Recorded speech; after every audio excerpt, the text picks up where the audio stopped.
Mga ka-Republic, hanggang ngayon ay may mga Hinebra fans na hindi pa rin makamove on sa pagkatalo ng Gene Kings sa kamay ng Northport sa huli nilang laro. Mamaya susubukan ng mga mag-aalak na makabounce back sa pagharap nila sa Blackwater Bossing. Asahan din na babawi si Justin Brownlee sa laban nila mamaya.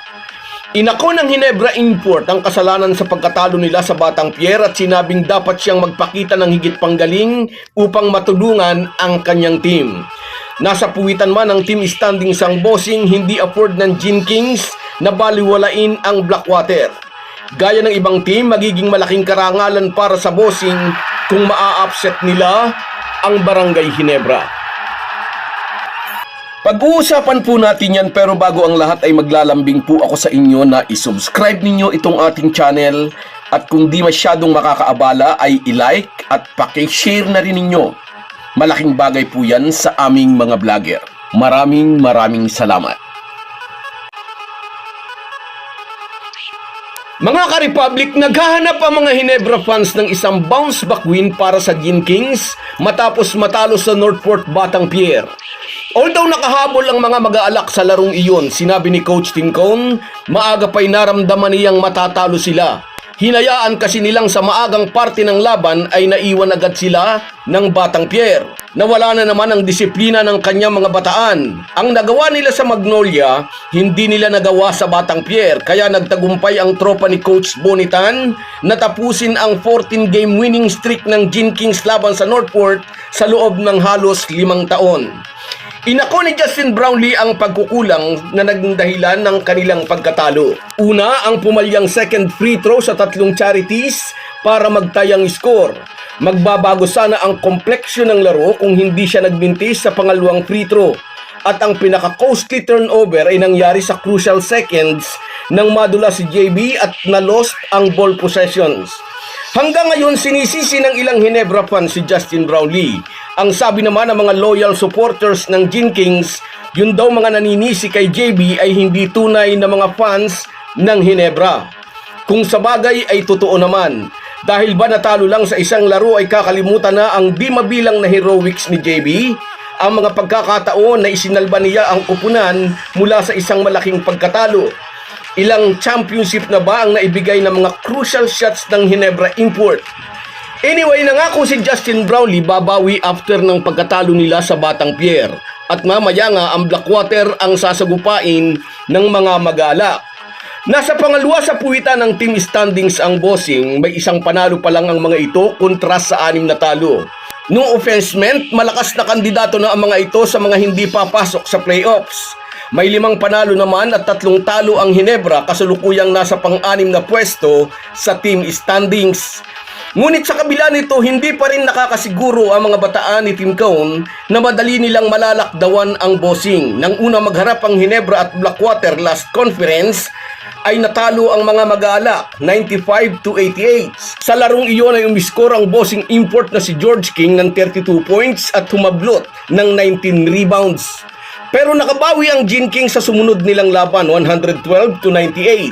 Noon ay nagpalitan sina Justin Brownlee at Stephen Holt para gwardyahan si George King. Pero nakagawa pa rin ito ng 21 points, 11 boards at 8 assists. Sa ganda ng performance na ipinamalas ni George King sa Governor's Cup, pinabalik ito ng Blackwater bilang import ulit nila dito sa Commissioner's Cup. At mamayang alas 5 ng hapon muli silang maghaharap ni Justin Brownlee. Noong unang dumating sa PBA si George King, sinabi niyang excited siyang makaharap si Justin Brownlee dahil marami raw siyang naririnig na kwento tungkol sa Hinebra Import. At sa totoo lang, pagkatapos ng dalawa nilang pagharap sa Governor's Cup, ay bumilib din si JB sa Bossing Import. Bounce back win ang hinahanap ng Hinebra mamaya. Target naman ng Blackwater ang isang upset win laban sa Gene Kings.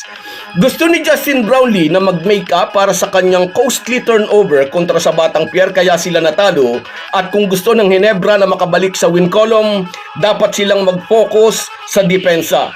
Hindi kayang ma-stop totally ang isang mahusay na import na gaya ni George King, pero at least kailangan nilang ma-minimize ang production nito.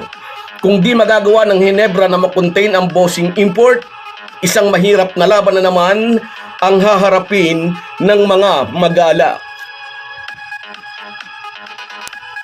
Samantala, dito naman tayo sa ating kahalong balita.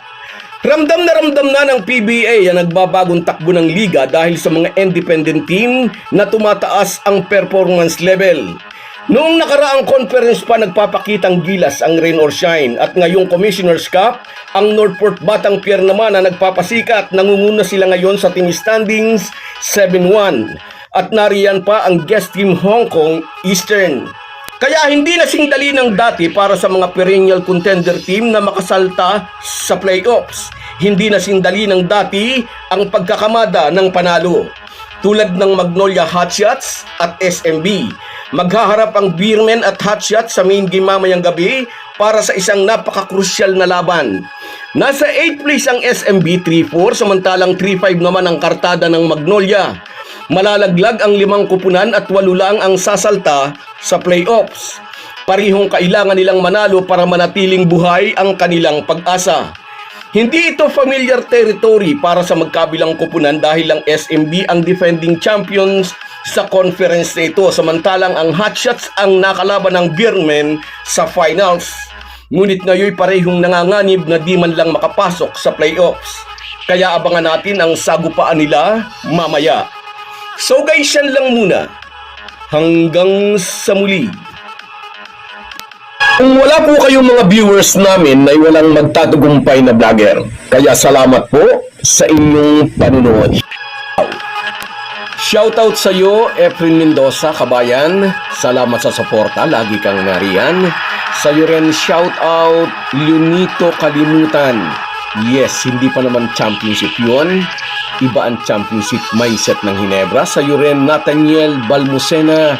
Shoutout sa iyo, idol. Sa iyo rin, Lawrence Kurig. Shoutout, idol. Salamat sa suporta. Salamat din sa iyo, Teresa Fuentes. Yes, Brownlee is the best. Sa iyo rin, shoutout, Angelito Kagampan. Sana sila ang maglaban. Sana nga. At sa iyo rin, shoutout, Alvin Bersabe. Salamat, idol. Salamat sa tiwala. Salamat sa suporta. At sa iyo rin, Merson Kabadi Vlog. Mula dyan sa Oman, ingat ka lagi dyan, kabayan. At sa iyo rin, shoutout, Barako Mananabas mula naman dyan sa Italy. At sa baby mo, shoutout. At sa iyo rin, Carlos Kayanan, shoutout. Salamat sa inyong lahat. Kahit gaano po tayo kabisi ay huwag po nating kalimutan ang ating buhay espiritual. Lagi po tayong magpasalamat sa bawat araw na dagdag sa ating buhay. Malaki po ang maitutulong ng pananalangin araw-araw. Isang paalala po mula sa inyong Halo Halo Sports Republic.